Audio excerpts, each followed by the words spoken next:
Tired of dealing with annoying flies, fruit flies, and gnats in your home? The Zevo Flying Insect Trap is your ultimate solution. Don't wait. Check out the link in the video description now to get your Zevo Flying Insect Trap on Amazon and enjoy a bug-free home today. When venture capitalist Mark Ein purchased his home on the corner of R and 30th Street in D.C. more than 22 years ago, he had plans to eventually raise a family. The part owner of the Washington Commanders took a step toward that goal in 2013 when he wed Sally Steeble, right there in the mansion's garden. By then, irate neighbors had reportedly honed in on the philanthropist, angered about the couple's plans to renovate and expand. The home for which he had paid $8 million had historic value, they said, once welcoming figures like John F. Kennedy, Ronald Reagan, and even Princess Diana. Back then, the home was considered a hub of political power, and played home to the family of the former publisher of the Washington Post, Philip Graham, and then his wife Katharine Graham. The latter held court there for several decades, before her death in 2001. The estate was then sold to Ein that year, but after more than 10 years of pushback, he's ready to sell. In an interview with the New York Times, he explained how coming to that decision was weirdly emotional. Recalling how he and his wife had at first been drawn to the prospect of raising their kids in a historic home, he blamed the local Old Georgetown board for repeatedly rejecting his plans, and not his neighbors. It was not about a neighborhood that didn't want us because they did en masse, and still do, he insisted. It was more about insane inconsistency in a process where members of the historic board encouraged us to press forward, but then there's no transparency or accountability. Lally Weymouth, the daughter of former Post publisher Philip Graham, had another, more blunt assessment of what had occurred. Washington used to be a much easier place to live, the 81-year-old said in her own interview.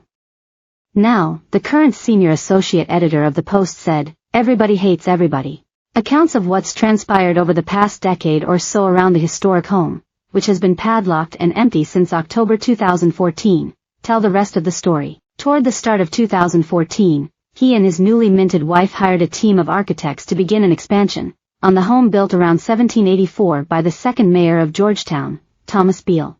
That forced them before the Old Georgetown Board, which reviews all changes to historic properties in the neighborhood, no matter how small.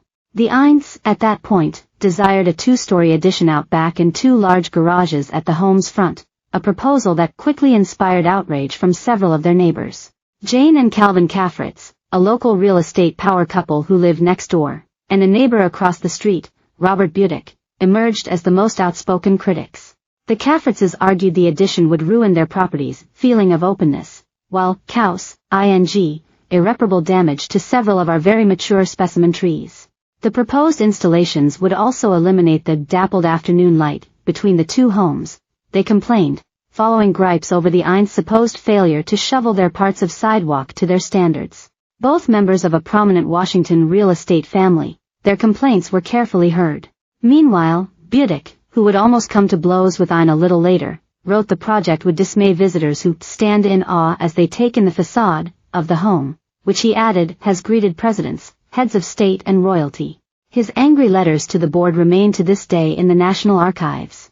Meanwhile, the home sat with unfinished renovations from the time of the Grahams' own overhaul in 1960, as the Caffritzes hired an architectural historian to pen a 46-page report that found the back of the Eins home had never been the main entrance.